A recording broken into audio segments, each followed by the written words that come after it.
ton mari t'a trompé. Mais tu vas mourir pour ça. Dites-moi, est-ce que c'est le plan de Dieu?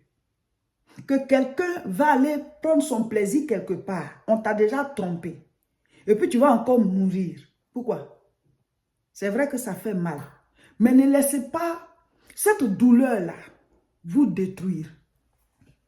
À un certain moment-là, il faut redéfinir, c'est-à-dire redéfinir tes priorités. Mais Dieu, là, celui qui nous a créés, tu es né avant de rencontrer ce monsieur, mais avant de rencontrer cette femme. Parce qu'il y a des hommes aussi qu'on trompe, hein. Il y a des hommes qu'on cocufie aussi. Il y a des femmes qui font ça. Le monsieur, il aime sa femme. Le monsieur, il aime sa femme, il est amoureux. Mais il le trompe quand il découvre là. Lui aussi, il y a des hommes aussi qui piquent des crises. Parce que les femmes les a trompés. Ça arrive. Mais vous allez mourir pour ça, mes frères. On va mourir pour relation amoureuse. La personne, avant de la rencontrer, tu étais d'abord né. Dieu t'a envoyé sur la terre. Maintenant, vous êtes rencontrés, vous êtes mariés, vous vous êtes promis des choses. Mais il y a des gens qui ne tiennent pas leurs promesses. Tu vas mourir pour ça. Il y a des gens qui ne tiennent pas leurs promesses. Le mariage est une alliance, mais il y a des gens qui sont là toujours pour briser les alliances. Tu vas mourir pour ça. Protège ta vie, protège ton cœur. Redéfinis les centres d'intérêt pour que tu te sauves toi-même. C'est vrai que ça fait mal, mais tu vas mourir pour ça, ma soeur. Tu vas laisser tes émotions jusqu'à ça va te donner des crises. Et finalement, tu meurs. Il va même aller épouser celle avec qui il t'a trompé ou bien celle avec qui il te trompe là. Vous allez mourir pour ça. Je dis, c'est vrai que ça fait mal. Mais tu vas mourir pour ça. Vous laissez les émotions là vous prendre jusqu'à vous faire des crises cardiaques. Vous faites des AVC. Vous avez des ulcères. Vous maigrissez. Vous changez même d'aspect. Tu ne t'entretiens plus. Tu te délaisses. Tu souffres. Tu pleures. Des femmes sont en train de mourir. Faire des crises d'AVC. Faire ceci, cela. Parce qu'on t'a trompé. Ah, mon mari me trompe. Il a une maîtresse. Donc maintenant, j'ai fait une crise cardiaque. J'ai fait un AVC. Je vais vous dire, mes sœurs, il ne faut pas chercher à mourir pour un homme.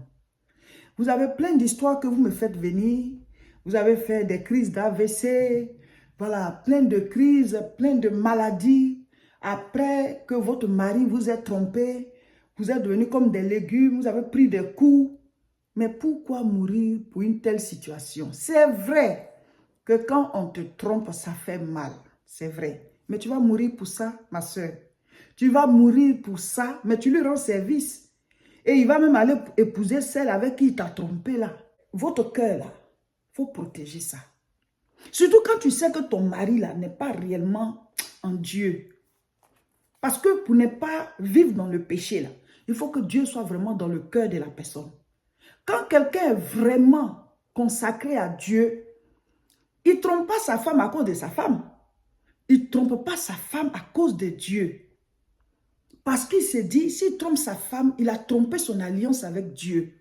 Donc une telle personne qui a un tel mari, qui a placé son Dieu à ce niveau, ce n'est même pas à cause de sa femme, c'est à cause de son alliance avec Dieu. Donc si ton mari n'a pas ce genre d'alliance, une telle alliance avec Dieu là, faut pas te dire dans tes pensées que jamais, jamais, jamais. Mais tu vas prendre un coup, ma chérie. Tu vas mourir pour ça. Donc, doit-on mourir pour ça? Alléluia. Tu vas y laisser la vie. Souvent, vous avez des enfants. Vous oubliez même vos enfants.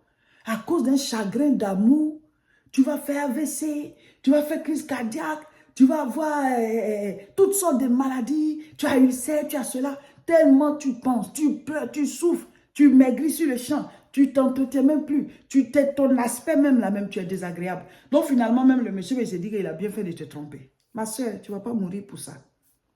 Je veux te dire, relève-toi. Redéfinis tes priorités. Peut-être que tu t'es trop concentré sur ton mari. Tu dois l'aimer, mais ne pense pas qu'il est Dieu. C'est Dieu qui est infaillible. Soutenons-nous en prière. Mais si quelque chose arrive, protège ton cœur. Protège ton cœur. Et il faut relativer. Il faut te donner d'autres arguments, il faut te donner d'autres centres d'intérêt pour sauver ta vie, pour sauver, voilà, ton métabolisme, pour sauver, voilà, ton aspect, ta personne. Sinon, tu coules avec. À cause d'une trahison, toi maintenant, tu es détruit, tu es détruite.